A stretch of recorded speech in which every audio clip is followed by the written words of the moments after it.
Welcome aboard. It's Captain G with another update to HBG's Operation Stalemate 2, the battles of Peleliu and Angaur. So we're going to start up here in Peleliu. It is the 17th of September, D-Day +2. Japan has the initiative. So the U.S. air was concentrated here in this land zone. There were 4 Japanese units, 2 bunkers, a militia, and an artillery. And the Air Force, despite the terrain modifier with the help of chesty puller spotting, were able to get 5 hits, and that wiped them out. Destroyed the bunkers first and then the units, and I had 1 to spare. So that was a success. And then shore bombardment, I'm sorry, not shore bombardment, Japanese artillery fire. They concentrated all their artillery, these artillery units here in the mountains, as well as the shore, the coastal artillery, and these artillery that could still range 1, 2, 3. They scored 6 hits. 6 hits. With the terrain and the spotter canceling each other out. They still got 6 hits, which wiped out pretty much an entire regiment of Marines, leaving only these LVTs and flamethrower infantry. The Japanese did not have the power to attack. Not explicitly stated in this rule, but in other games where I play with contested land zones, if units want to retreat or withdraw from contested, they can't move from one battle into another. So I chose to leave those Japanese units there. In the extreme south, this heavy artillery fired up at these 7th Marine Infantry units and did not score any hits. So that was D-Day +3 on Peleliu. But now, if we jump over here, it is D-Day in Angaur, and we have elements of the 81st Infantry landing.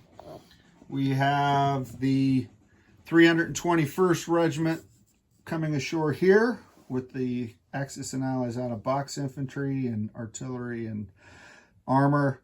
And then the 322nd coming up here, the painted pieces coming ashore. So I did not make the same mistake I made at Peleliu by moving my ships before firing shore bombardment, because movement's after.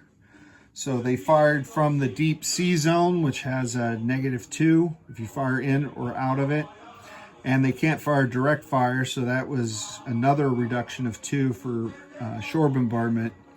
They did try to knock out some of these militia and bunkers along the coast. Did not get a single hit. The air concentrated up here. My intent was to see if I could hit this AA gun, knock that out, so that way it would open up a hole, and totally missed everything, and the Japanese AA missed as well. So the only combat were the 2 the 2 Army regiments breaking out of their beachheads and connecting land zones, so they have 1 united front. Cutting this guy off, and we'll pick him up on the next round and push up towards the objective.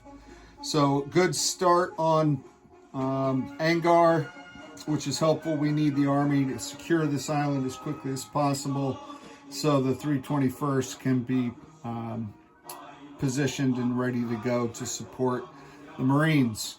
So quick update this turn, this video rather. I'm going to go ahead and immediately following this video finish the second half of turn 3. I'm going to defer to the Peleliu turn tracker, although Angaur does have its own. Again, it's a separate game, but I'm going to match up the dates, obviously. So I'm going to finish the 17th.